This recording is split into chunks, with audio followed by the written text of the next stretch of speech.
Трябва ли човек да разбира български, за да разбере представлението ти? Не, трябва да го усети. Не трябва да разбера български. Това е Как всъщност мислиш? бъдещето на света.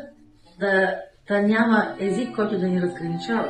Абсолютно. В момента, в който нещо кажеме или изпълниме, всеки да го разбира. И много хора се страхуват от това, че прекалено бързо ще бъдат разбрани, дори когато не искат да бъдат разбрани. Да, и точно това е провокацията. Да бъде на български. Как се получава този баланс между певци и танцори? Как успявате да накарате певците да танцуват, а танцорите да пеят? Трябва да кажем истината ли?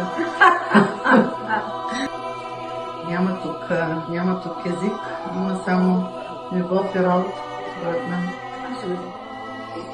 Какво означава кукери за вас лично?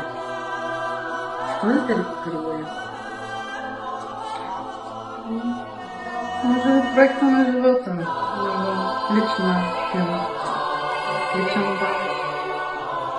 Искам да разкажа нещо, с което може да променя света.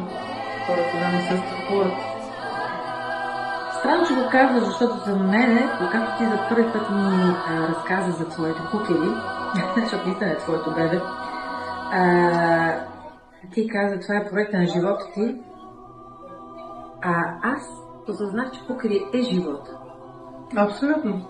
Кукери е един урок и аз съм убедена, че много хора вътре ще се намерят и ще се препознаят и ще се оплашат, когато видят този спектакъл.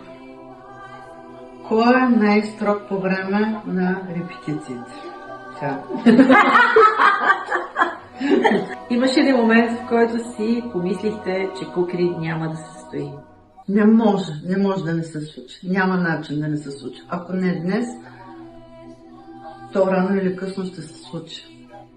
И за такъв голям проект пътя е стръмен. Аз осъзнах, че кукери е живот.